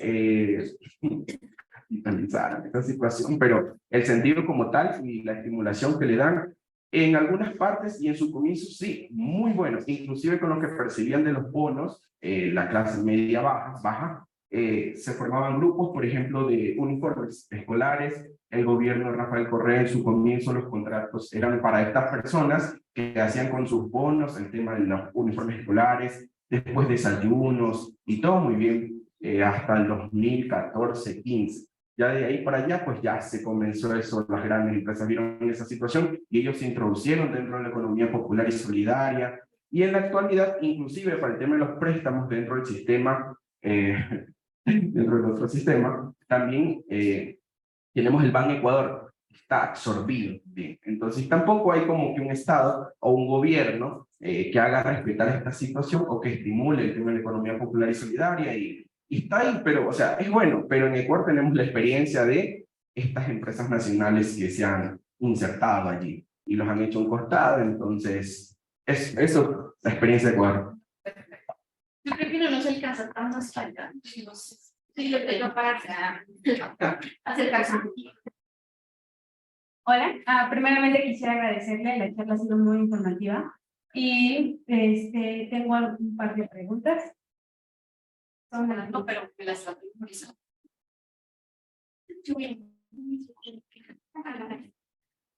La primera es, en el caso colombiano, ¿qué desafíos se enfrentan las mujeres de la economía popular al solicitar préstamos en instituciones financieras tradicionales?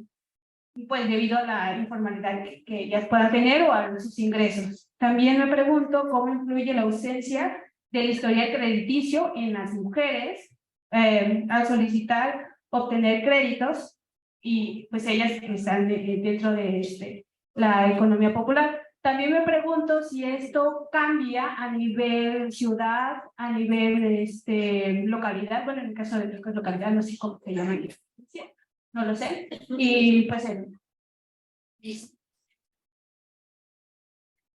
¿Alguien más para acá? ¿Ya?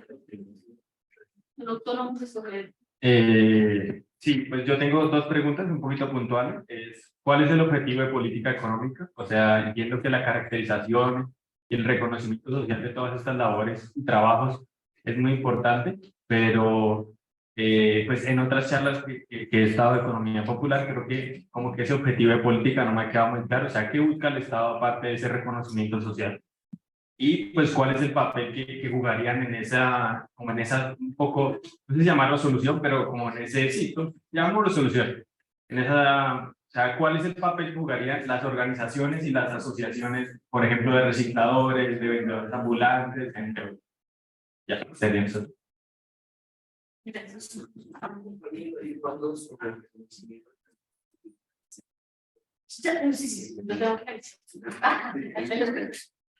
Bueno, yo tengo unas preguntas también. Y es, bueno, tú hablas de unas reformas sociales, que se debían llevar a cabo unas reformas sociales. Mi primera pregunta es si estas reformas sociales deberían ser hechas, bueno, si propuestas directamente quizás por estas personas vulneradas o que se encuentran en una condición vulnerable. Mi segunda pregunta sería, teniendo en cuenta que en el contexto post-pandemia las personas y los trabajadores en general se han, no sé, despersonificado un poco de sus condiciones, de sus derechos e inclusive de sus propias condiciones, ¿tú cómo considerarías que se podría llegar a hacer para darle una razón social o una inconformidad social lo suficientemente fuerte que haga mover a estas personas de su estado de conformidad? Porque sucede mucho que las personas por lo menos saben que quizás, no sé, no tienen condiciones laborales, sin embargo piensan y dicen, uy, no, pero me da miedo de pronto quedarme sin trabajo y no conseguir otro. Otras personas que dicen, o no, que quizás viven como muy en automático y no son muy conscientes de sus propias condiciones. ¿Sí? Entonces, bueno, sí, ¿cómo se podría hacer como para darles una conformidad, una razón social lo suficientemente fuerte como para llevar estas reformas sociales? Y bueno, lo otro sería desde una perspectiva ya quizás, no sé, tanto económica como sociológica, ¿no? ¿Tú ¿tú de qué forma considerarías que se podría movilizar la gente de tal forma de que pudiera llegar a conciliar con las ramas del poder y de esa manera ir, por así decirlo, darles un sentido más que únicamente económico, un sentido social consigo mismos, con la vida y con su nación para las relaciones productivas del país? ¿Es la solución a alguien más? Por acá.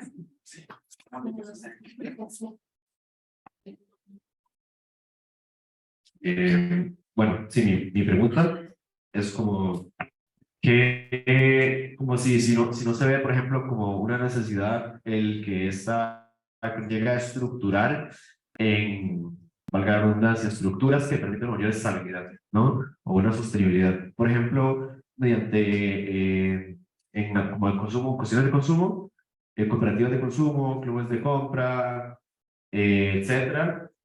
También como en la parte de la producción, ¿verdad? Cooperativas de trabajadores, cooperativas de producción, colectivos voluntarios, todas esas cosas.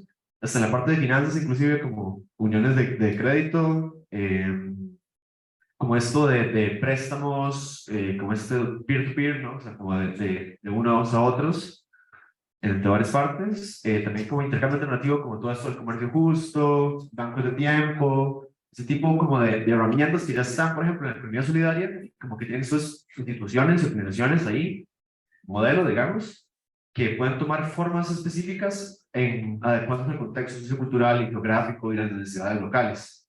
Entonces, es como un poco eso, ¿no? Si no se ve como si no se piensa como esto de la economía popular como algo que deba supeditarse a estas estructuras de la economía solidaria.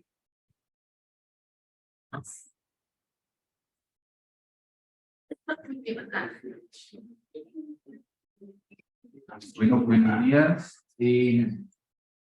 Tengo como dos preguntas. La primera es, ¿cómo se está dando como un tratamiento? Sé que solo se está dando tratamiento por ejemplo, a nivel distrital en cuanto a decretos que han salido hace poco, hace 3 años, un decreto que salió acerca de por ejemplo, la distribución de los alimentos acá en Bogotá y cómo había que priorizar también a los productores locales. Entonces, como también desde la ley tiene que también darse como, digamos, como cierta priorización en cómo incluir desde los recursos, la distribución de los recursos o la demanda de los mismos a estas economías populares y no siempre priorizar, digamos, a los más productivos o a los que son capaces de producir al menor costo, ¿sí? Porque se está dejando de lado esta, digamos, capacidad productiva que en términos generales es la más grande del país. Y también te quería preguntar algo muy relacionado con lo que estaba hablando mi compañero Gabriel, y es en ese sentido también cómo incluimos las asociaciones que existen dentro de estas economías populares, ya sean asociaciones campesinas, asociaciones de productores, asociaciones de los productores de manufactura y todo esto, también cómo se entabla, digamos, una comunicación con ellos para que ellos también puedan ser partícipes de la construcción de esta economía popular y claramente solidaria. Me parece que es importante para que no solo se tome en términos de la productividad y la ganancia que ellos puedan obtener, sino también de cómo se logran redistribuir los recursos a partir de esta política pública. Gracias. ¿Otra pregunta? Sí. Bueno, no les voy a dar la respuesta. Sobre todo algunas preguntas que son, ¿cuál es la solución de la vida? No, miren, varias cosas que ustedes están diciendo por cuestiones de tiempo, obviamente no las presenté, y además porque pues no quería hacer aquí una propaganda del gobierno, ¿no? Pero sí hay muchos elementos que hemos estado avanzando, y digo hemos porque pues ha sido un trabajo tanto desde Hacienda como desde la institucionalidad, pero también desde la academia, con la que hemos venido trabajando, y es primero, tema de barreras para las mujeres de la economía popular en temas, por ejemplo, de financiamiento. Dos cosas básicas. La primera es el historial crediticio, y así como cuando a ti te hacen un estudio actuarial para la pensión, ser mujer es un costo extra. Y es un riesgo extra. ¿Por qué? Porque tú puedes tener hijos a los que les dejan las pensiones. Puedes vivir más tiempo, lo cual le cuesta más tiempo, por ejemplo, las pensiones. Lo mismo pasa un poco con el tema de créditos, ¿cuál es la única diferencia? Y es que nuestro propio papel ha hecho que nosotras nos presten más fácilmente porque somos muy buenas pagadoras. Entonces, entre los indicadores de inclusión crediticia, se sabe que aunque las mujeres no acceden tan fácilmente a crédito, principalmente porque la mayor parte de la economía popular son mujeres y al no tener pues digamos, un sustento o una estabilidad económica no pueden acceder tan fácilmente a crédito, sí son quienes pagan más juiciosamente los créditos. Entonces, ¿qué es lo que se ha tratado de hacer desde una estrategia de inclusión financiera? Decir, todo por lo cual a usted lo han excluido del sistema financiero, hoy en este gobierno tiene que ser un plus. Si usted lo han excluido del sistema financiero por ser mujer yo debería darle más crédito o más oportunidades. Si a usted no lo han excluido del sistema financiero por ser joven, entonces yo hoy a los jóvenes debería darles más crédito. Es decir, ¿qué es lo que ha pretendido de cierta manera la política? Corregir esas brechas o más esta política que las otras.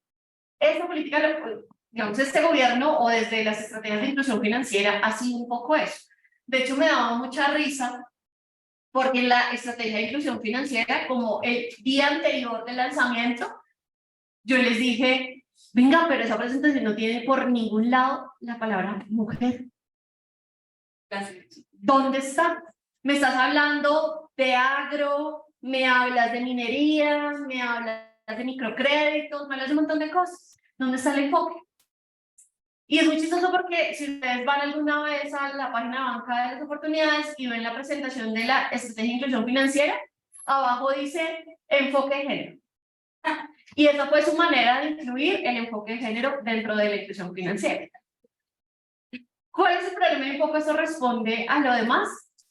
Como una muy buena parte del cambio de gobierno, y muy seguramente los compañeros y compañeras que vienen de Ecuador, si lo recuerdan, lo habrán sentido, y es que en los primeros años es una disputa entre lo que entra y lo que ya está.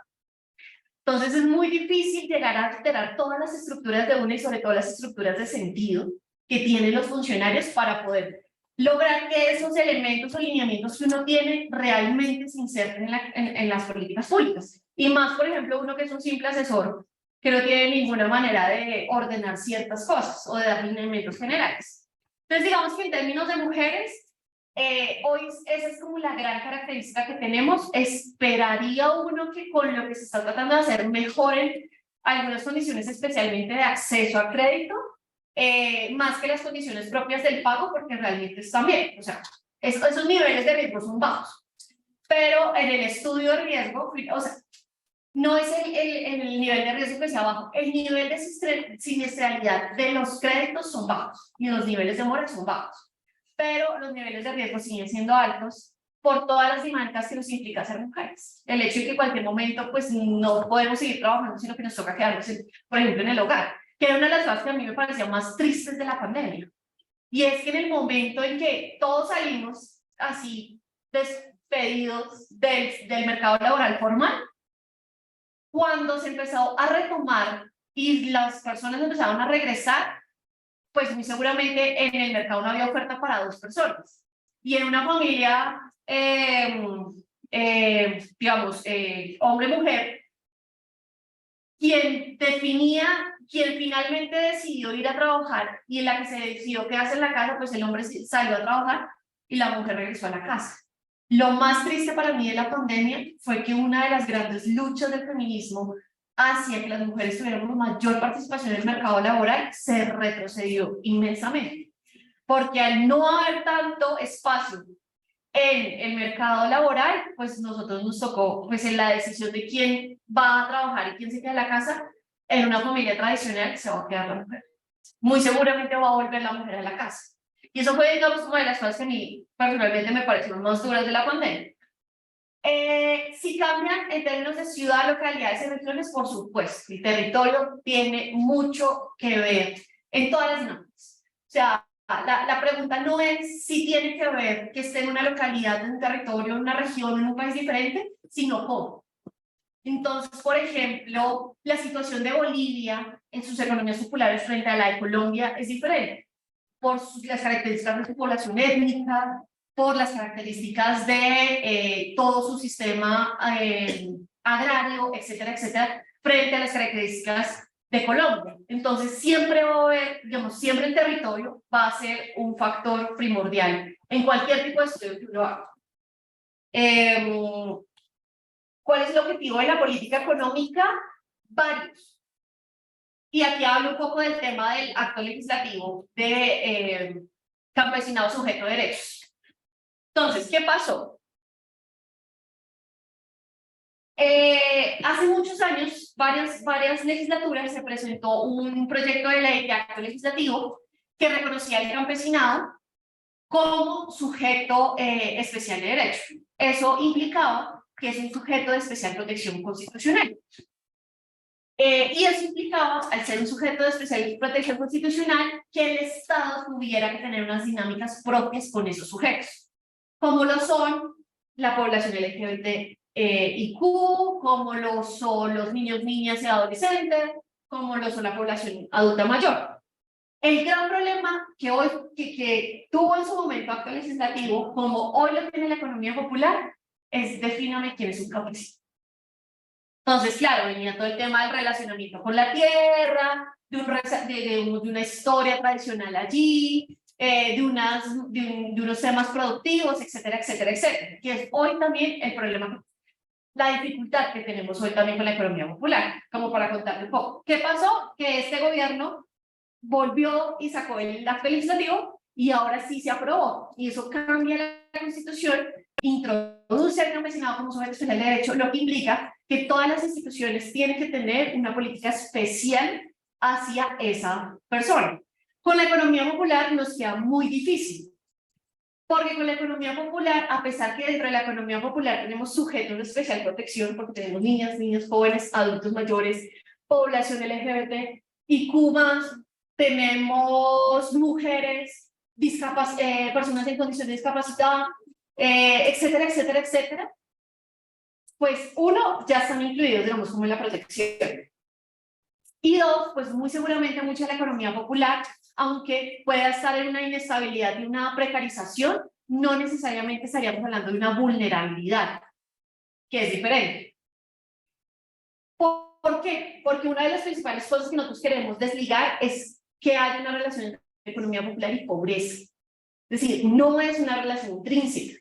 No es que ser pobre te haga economía popular, ni que las que están en la economía popular sean pobres.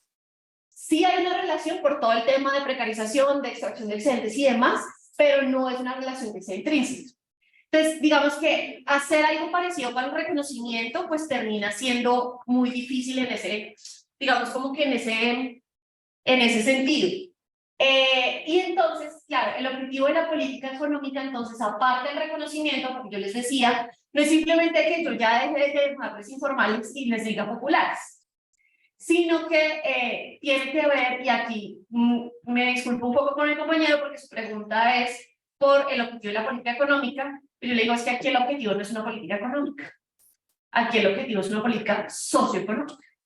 Y socioeconómica porque si bien todo el tema de productividad, de dónde están, de crecimiento es importante, deja de lado todo el tema de la seguridad social y deja de lado también todo el tema, por ejemplo, de las condiciones culturales de esas mismas personas. Nosotros cuando imaginamos economía popular pensamos mucho en la ciudad, porque estamos además en el marco de la ciudad, del urbano. Pero si ustedes se van, ¿alguien aquí conoce la Sierra Nevada? Pero ya. Con las comunidades y los pueblos indígenas. Para nosotros, ellos y sus formas de economía tradicional son y hacen parte de la economía popular. Pero yo no puedo llegar a decirles monten una empresa o monten un emprendimiento, porque su forma cultural de entender su mercado y su economía tiene unas condiciones particulares culturales diferentes. Y eso implica que cuando uno piensa en una política pública para la economía popular, no la pueda pensar solamente en términos económicos. Porque si no, volvemos y quedamos en el mismo problema. Y vamos a llegar a todo el mundo con emprendimientos. Y ese es como la gran diferencia que uno quiere marcar realmente con lo que se ha venido dando. Entonces, el propósito al reconocer la economía popular como objetivo de política pública es que cuando yo reconozco que eso que tú estás haciendo es importante, es crucial, es fundamental y es necesario, yo necesito cuidar. Y necesito que las condiciones en las que desarrolles tu ejercicio sean condiciones del día a día.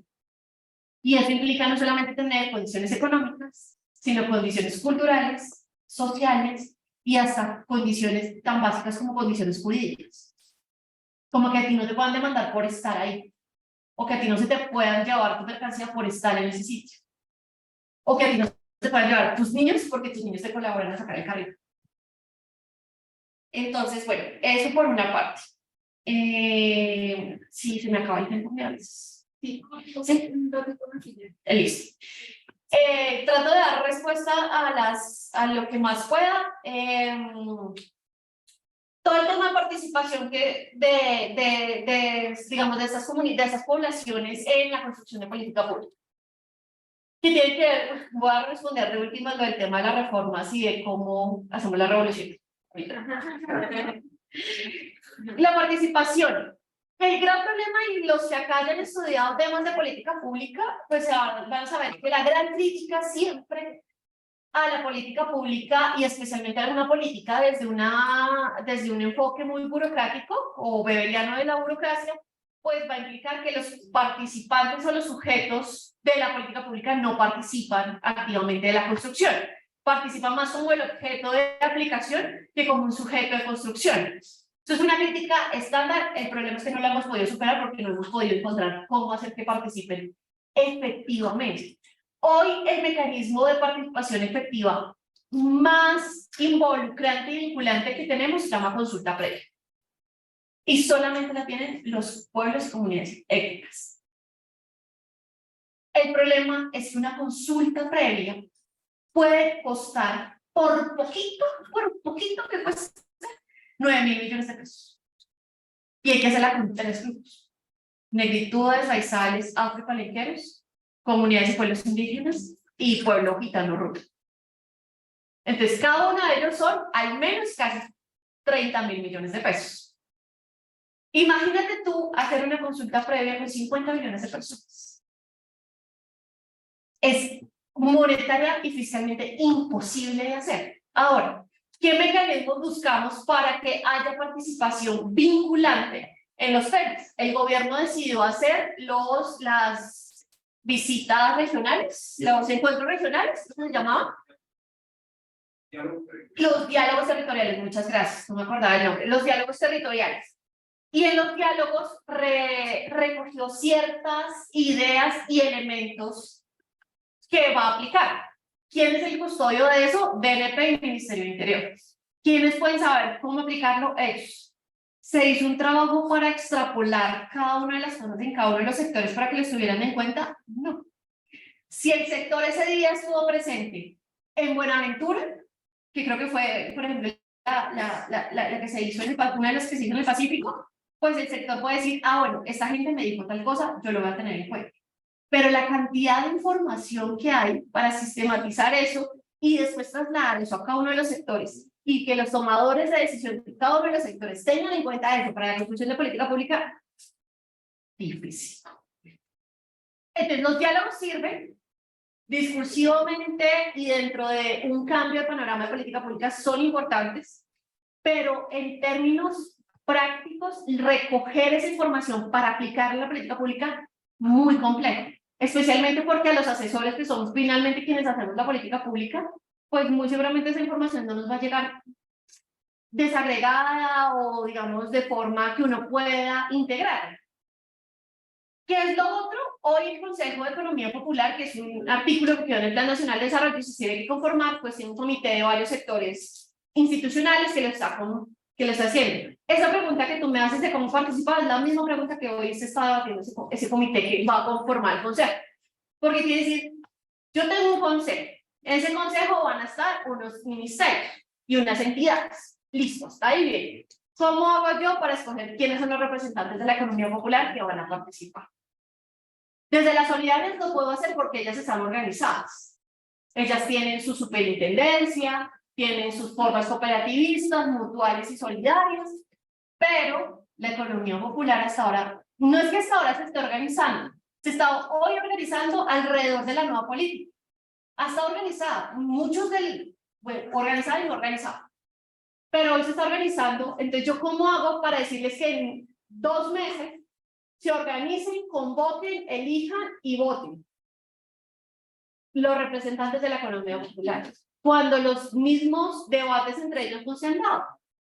Y no se han dado quiénes son los representantes. Entonces, claro, el problema es uno cómo hace, y además cómo lo hace teniendo en cuenta la heterogeneidad de la economía popular y cómo lo hace teniendo en cuenta las dinámicas de los sectores, que era una cosa que me parecía importante. Por ejemplo, lo ponía cultura. Decía, es que ustedes pueden traer aquí a los tenderos y ser un representante, por ejemplo, de la economía popular o los vendedores ambulantes, pero yo necesito un representante de los artistas, y entre los artistas tengo los músicos, los pintores, los artesanos, los, no sé, los que bailan, los que hacen teatro, los que hacen cine, etcétera, etcétera. Y cada uno de esos segmentos es un mundo de economía popular con sus propias dinámicas. Y eso era otra cosa que además a uno le ponía, porque una visión muy economista de la economía popular nos dice, yo las distingo por valor de ingresos y por el sector económico en el que está. Y ya, lo tengo. Yo decía, pero fácilmente una persona que trabaja en cine de economía popular puede estar teniendo movimiento de ingresos por 40 millones de pesos, porque se hace cine en el barato. Lo puede hacer también, por ejemplo, una minera artesanal. Puede estar manejando plata o volúmenes de dinero altísimos y no deja de ser economías populares. Entonces, claro, ahí hay como esos grandes problemas. 5 minutos, bien, todavía bien. Yo pues yo dije, no, ya chao. Y bueno, para cerrar, frente a reformas sociales y cómo hacer que la gente vuelva a salir, básicamente como a salir a las calles y reclamar sus derechos. Mira, la sociología ha estudiado por mucho tiempo y todavía no tiene respuesta para decir qué es lo que hay que hacer para que la gente se alegre, básicamente, para que salga a las calles a marchar. Básicamente lo que no se da cuenta es que si no te tocan el bolsillo, la gente no sale. Y eso es lo duro. Eso es lo duro, porque muchos derechos no pasan por tocarte el bolsillo. Muchos derechos pasan por el reconocimiento. Muchos derechos pasan por la protección. ¿Sí? Por ejemplo, muchos de los derechos de las mujeres pasan simplemente por un tema de seguridad y protección. Muchos por ejemplo, de los derechos de los niños no pasan por su bolsillo, porque de cierta manera hoy tenemos un sistema donde los niños no tienen bolsillo. ¿Sí? Y entonces eso implica que los niños no van a poder salir tan fácilmente, niños, niñas y jóvenes no van a poder salir tan fácilmente a pedirlo, a menos de que vean a sus padres sufriendo por un tema de dinero, por ejemplo. ¿Qué pasó en la pandemia? Y que porque tuvimos un estallido social que realmente es un cúmulo de, digamos, de experiencias de protestas que siempre ha tenido Colombia, porque es que en Colombia siempre hemos tenido protestas. Un poco el gran problema de la visión de las comunicaciones oficiales del estallido fue ocultar que en Colombia ha habido un proceso de protesta continuo y que este estallido fue el estallido, o sea, como si nunca, como si hubiéramos estado calmaditos y en la pandemia, ¡pum!, estalló. No, en Colombia siempre ha habido protesta y siempre ha habido un reclamo de derechos. ¿Qué se debe hacer? Y con esto respondo a otra cosa frente a los sectores populares, lo que me parece importante, lo que hoy hemos entendido, también porque estuvo aquí el compañero Araúz de Ecuador, es que el gran problema o el gran error que cometió todos los gobiernos progresistas frente a tratar de involucrar sectores populares es que nunca han fortalecido la base popular. Entonces, ¿qué es fortalecer la base popular? Lo que hoy nosotros estamos tratando de hacer, que no sé cómo lo vamos a hacer, y así no toque con las uñas, lo vamos a intentar, y es ir a la gente y decirle, usted no tiene que esperar a que llegue aquí un funcionario a ofrecerle las cosas, sino empiece a organizarse. Y eso es un poco el mensaje que hemos ido llevando. Vendedores ambulantes, necesitamos que se organicen. En cualquier momento se expide la ley y necesitan estar organizados. ¿Qué es estar organizados? juntarse, hablar, debatir, saber cuáles son sus problemas, qué necesitan, cómo los quieren solucionar. Eso es fortalecimiento de las bases. Y ese fortalecimiento de las bases es lo único que a uno le permite, primero, que las políticas públicas que los beneficien se mantengan. Dos, que la plata que se va a esa política pública no se pierda, porque eso es crucial. Eso es crucial, por ejemplo, con lo que pasa en Ecuador con el tema de las empresas. Si la base popular no está organizada, no va a tener manera de decir cuando llegue otra empresa aquí a quitarme lo que es para mí, porque yo sí pertenezco a ese sector, no va a tener manera de pelear o de disputarlo, ¿no sé? Y va a dejar simplemente que simplemente vuelvan y lo segreguen y lo retiren. Entonces, la construcción y el fortalecimiento de las bases populares es lo que finalmente permite, uno, que haya una reivindicación de participación, y dos, precisamente, pues que haya como una perdurabilidad de esas políticas. Pero aquí también podría haber el tema de un riesgo que tienen los gobiernos. Por ejemplo, en Ecuador, el tema de Revolución Ciudadana en 2006 y la base social movilizadora por el tema de Lucho Gutiérrez y cómo se fundó Alianza País, que es esta unión de organizaciones que levantó a Rafael Correa, y cómo se organizó el tema de la economía popular y solidaria y todos los derechos que se lograron conseguir con la Constitución del 2008. Pero yo le vi un miedo ahí al gobierno de Correa, porque estas organizaciones ya comenzaron a ya no seguirle, ya decir, ¿sabes qué? Esta situación no está bien. Entonces como que es un miedo y como que dejaron de hablar con estas organizaciones y se crearon ellos mismos sus propias organizaciones, con gente como que les seguía y como que un poco les dividieron. Y al hacer y fortalecer la base social, como indica, yo creía que es como un riesgo que tendría el gobierno y sería lo justo, tendrían que ser así, fortalecer, independientemente que más adelante, ¿sabes qué? Hasta aquí llegó esta situación. Entonces, es como un riesgo que toman el cálculo político por ahí. Pero yo creo que en Ecuador también hubo un poco de miedo. Y yo creo una pregunta súper rápida. Eso es el tema de las personas que hacen turismo. Nosotros lo llamamos turismo comunitario. ¿Ellos están dentro de economía popular acá o no? No. Una cosa rápida sobre lo que dices, para mí no es un riesgo. Son las propias dinámicas de los movimientos de las organizaciones sociales pasan por un crecimiento, ruptura y reorganización todo el tiempo. Y de hecho un gobierno tiene que ser, digamos, un gobierno progresista debería entender que en cualquier momento sus bases se pueden romper. ¿Cuál es el propósito? Pues tratar de mantener que esas bases no se rompan. ¿Cómo? Pues cediendo los espacios de participación. Y eso es importante. Pues si a un presidente lo escoge una base popular y ese presidente no le cumple esa base popular, la base popular puede. Lo lógico es sacar. Y para terminar rápidamente sobre todo el tema de solidaridad mutual y cooperativas que me lo habían preguntado. Tenemos un problema. Hoy existe una política pública para todo ese sector, pero no para la economía popular. Para nosotros, que en diferencia en Ecuador, a nosotros sí nos interesa separar lo solidario de la economía popular por lo siguiente. Y es que para nosotros en la economía popular, la gente sí está buscando, digamos, como riqueza y de cierta manera ingresos que no pasan solamente por lo necesario para sostenerse, sino también para enriquecerse. Es un poco lo que les digo, no todos, pero sí algunos.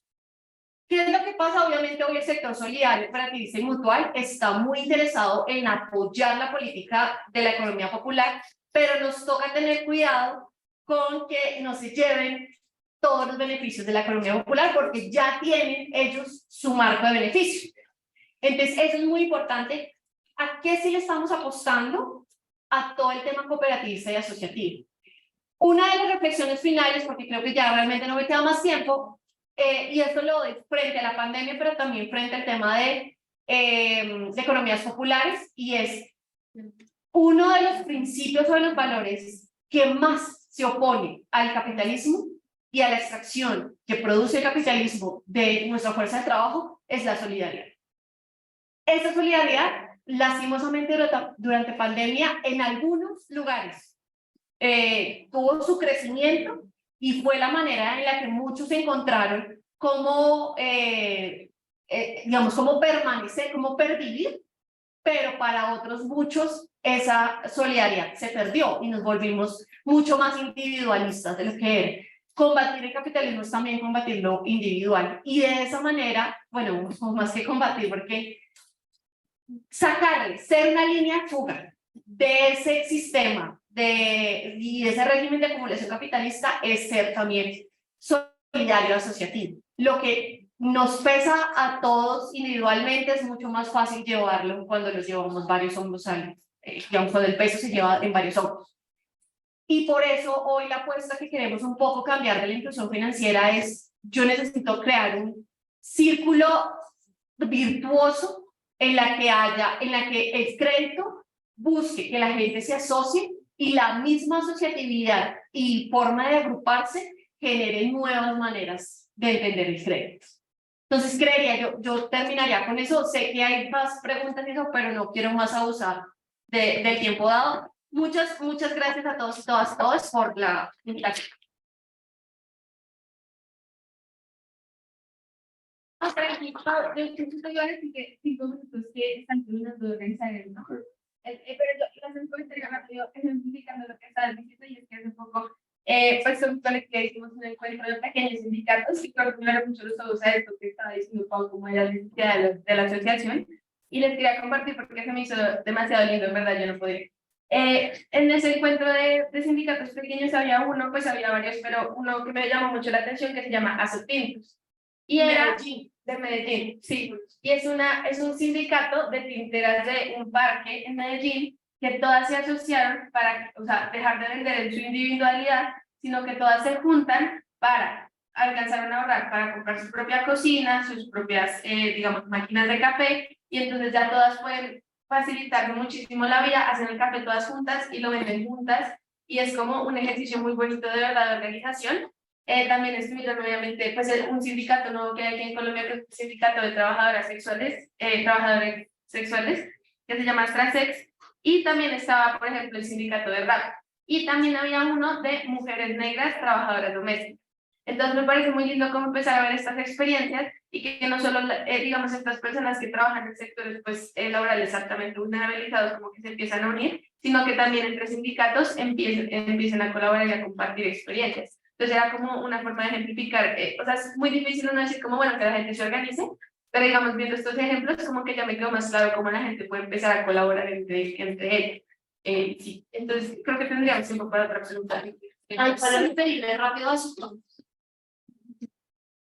Al inicio de semestre, que no me acuerdo el evento, pero era un evento de las mujeres. ¿Qué piden las mujeres al Plan Nacional de Desarrollo? Estábamos en medio de la construcción, posiblemente fue el año pasado entonces. Y estaban todas las dinámicas, entonces estaban trabajadoras sexuales, estaban empleadas domésticas, estaban mujeres empleadas, digamos, en otros sectores, y etcétera, etcétera. Y por ejemplo, a mí me ponía muy curioso, y es, claro, hasta tu identidad sexual y tus orientaciones sexuales son un perfil de riesgo para las FEDES y para los bancos. Entonces ellos decían, nosotros necesitamos de Hacienda una cosa tan sencilla como que por tener mi orientación o mi identidad a mí no me nieguen un crédito. Obviamente, por ejemplo, obviamente no. Cuando una persona trabajadora sexual va a solicitar un crédito y le preguntan, ¿usted en qué trabaja? Y ella va a responder en lo que trabaja, pues muy seguramente el banco le va a decir, no le va a prestar. Entonces, por eso nosotros decíamos, para esas experiencias, hoy por todo lo que son segregados del sistema financiero, debería ser un plus. Porque tú eras joven, porque seas mujer, porque trabajes en algo que sociohistóricamente ha sido considerado mal, por ejemplo. Todo eso debería ser un plus para que te prestes. Y la manera de hacer que eso se preste es que las entidades públicas, el sistema financiero público, uno, esté fuerte, y dos, se proponga hacerlo. Uno de los problemas que hoy tenemos mucho que he notado, digamos, como estas dificultades de construcción de política pública, es el tema de la agencia. Y es que, bueno, ustedes sabrán que hay una disputa, bueno, una disputa no, más bien unas corrientes diferentes entre si la construcción de política pública se hace desde la estructura o desde la agencia o una mixtura, etcétera, etcétera. Yo siempre he creído que es más o menos como una mixtura de cosas, pero hoy me doy cuenta un poco que tenemos un problema de agencia. Y es que los gobiernos de izquierda y los gobiernos progresistas no tienen agentes con total capacidad para tomar decisiones. Y eso es un problema grande. Hoy tenemos una dificultad, por ejemplo, puntualmente en Hacienda, y es que hay una política, impulsamos una política pública que un porcentaje fijo de las juntas directivas de las entidades públicas tienen que ser mujeres, porque hay hoy juntas directivas donde todos son hombres, tienen que haber mujeres. Ha sido muy difícil encontrar las mujeres con los perfiles financieros que se necesitan para poder postularlas a esos puestos. No tiene que ver con que no tengamos mujeres formadas perfectamente para eso. Tiene que ver con que muy seguramente estas mujeres ya se encuentran haciendo alguna otra tarea que no hace parte precisamente del sector financiero, porque ha habido una exclusión. Entonces, muy seguramente, así, y además porque tiene mucho que ver, por ejemplo, con no me acuerdo qué estudios que lo decía sobre el tema de las referencias. Entonces, cuando ustedes referencian, las mujeres también tendemos a referenciar, o sea, los hombres tienden a referenciar más hombres, las mujeres tendemos a referenciar mujeres, pero también una muy buena cantidad a hombres. Entonces, nuestras referencias, por ejemplo, de personas suelen ser masculinas en vez de referenciarnos a nosotras, o que los hombres nos referencien a nosotros. Y eso implica también que, por ejemplo, uno en la cabeza no tenga los perfiles o la gente conocida para cumplir, por ejemplo, esas juntas directivas. En el tema de del tema de mujer, pero me excedí en el tema de mujer y estamos en economía popular. Había una pregunta, ay, pero el señor se fue. Bueno. Estaba ya sentado, pero ya. ¿Una más o si quieres? Pues ya había concluido. Pero, a ver, ¿qué más les puedo contar ahí como para que no nos quedemos en silencio? Eso. Sí. Eso. Esa es. Ya sé. Última cosa. Ya. Ay, sí, ¿no? Es que nos decías que les dicen a estas personas que se organicen, ¿no? Sí. Entonces mi pregunta pues es un poco del cómo, como de qué instrucciones les dan o qué ruta o qué sugerencias les dan para organizarse, porque pues sí, ya he tenido la experiencia de intentar organizarme con otras personas sin tanta estructura y pues han salido cosas muy chéveres, pero llegamos en un punto en donde nos dimos cuenta, algo, necesitamos como una forma de estructurar esto, pero manteniendo flexibilidad para que esto pueda continuar o si no va a ser insostenible. Correcto. ¿Y la otra pregunta? No. Ya hay varios. Ahora sí,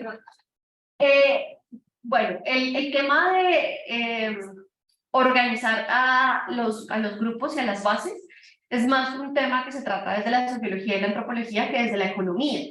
De hecho, la economía poco se preocupa, más allá de la organización empresarial, por generar organización de bases. En ese sentido, desde Hacienda, por lo menos, es imposible. O sea, no, además porque una cosa un poco difícil es que Hacienda no ejecuta, no es un brazo ejecutor del gobierno, no tiene proyectos de inversión, no ejecuta política pública directa, sino que se encarga pues de todos los temas macro, etcétera, etcétera. Entonces es muy difícil. ¿Quiénes tienen, digamos, en el Estado la función de organizar? Ministerio del Interior, DNP, y por ejemplo, para todo el tema de solidarias, la Unidad Administrativa Especial de Economía Solidaria, que es la UAEOS, está adscrita al Ministerio de Trabajo. Ellos dentro de sus funciones tienen digamos, la misión de organizar a las personas. Pero yo creo que aquí es un punto importante y es cuando nosotros no podemos ponerle todo el peso también al Estado, porque hay cosas que el Estado no tiene que hacer. Para mí, el Estado no debe organizar las bases. ¿Por qué? Porque hay cosas que necesitan estar por fuera de la institucionalidad de cierta manera. Por ejemplo, cuando la economía popular ingresa en la institucionalidad, se pierden cosas importantes, porque el operativo va a eclipsar de cierta manera lo complejo. Entonces hay cosas que no pueden estar siempre metidas dentro de la institucionalidad, como que, por ejemplo, las organizaciones sindicales. Entonces, las organizaciones sindicales tienen su estructura, pero es un agente diferenciado del Estado. conversa con el Estado, pero es una gente que se organiza autónomamente, que tiene sus bases, sus procesos de elección, sus actas, etcétera, de manera autónoma, y que es un derecho protegido por el Estado, pero que en el Estado no debe intervenir. Es decir, el Estado no debería decir quién debe ser el guía, el líder, el presidente, etcétera, de esta organización. Eso no debería estar en el Estado, eso debería hacerlo las comunidades. ¿Cuál es un papel un poco, por ejemplo, el de los sociólogos? Acompañar técnicamente eso. Una cosa que nosotros aprendemos a hacer de cierta manera es acompañar los procesos de formación de organización. ¿Cómo lo hacemos de cierta manera? Depende de las condiciones de la comunidad que uno quiera organizar o que quiera apoyar a organizar. Cosas que son para nosotros importantes que hoy deberían, y que es como un poco el mensaje que hemos ido dando con las comunidades con las que tenemos contacto, tener un acta de constitución. Eso es súper importante. Es decir, el primer día que nos reunimos estas personas, hablamos de estos temas y resolvimos estos asuntos. Actas de constitución son supremamente importantes y eso parece bobo, pero por ejemplo, de hecho entre los mismos grupos estudiantiles a veces no tenemos actas de constitución. Sistematizar la información. Puede ser muy metodológico de mi parte decir, pero sistematizar los productos y las cosas que cada persona hace es muy importante porque es tu historia, es la memoria de lo que tienes. Eso hay que aprendérselo, por ejemplo, a las víctimas. Los grupos de víctimas han sabido hacer memoria a partir de la sistematización de sus experiencias. Y eso es importante. Y les han permitido participar en política pública precisamente porque tienen un libro de historias contadas. Entonces, eso es importante. Y por último, digamos que en temas de organización, debatir cuál es el objetivo. Una cosa tan clara como decir, hoy este barrio quiere tener una política de protección animal. Y eso es lo que quiere el banco. Entonces, cuando venga la política de beneficios, nosotros vamos a saber qué es lo que le vamos a pedir. Que ojo, que le pasó a los estudiantes, que llegaron al frente del Ministerio de Educación y no supieron qué era lo que tenían que pedirle a la ministra. Eso es importante, saber qué queremos. De pronto el cómo lo hacemos, lo podemos discutir y de pronto vamos a necesitar compañía y apoyo técnico. Pero lo más importante es saber qué necesitamos, qué queremos, cómo vamos a aportar. Porque tampoco es solamente pedir, sino decir, yo hoy estoy acá en este barrio y puedo decir que puedo aportar siendo el perifoneo puedo aportar poniendo el jardín de mi casa para que ahí se haga una cosa de bienestar animal, etcétera, etcétera. Es también poner qué queremos y cómo nosotros podemos aportar. Yo creería que eso es importante. Ahora sí, muchas gracias. Listo. Si quieren online, muchas gracias. Y al resto les quería decir es que pues hubo un retraso como en términos de refrigerio, entonces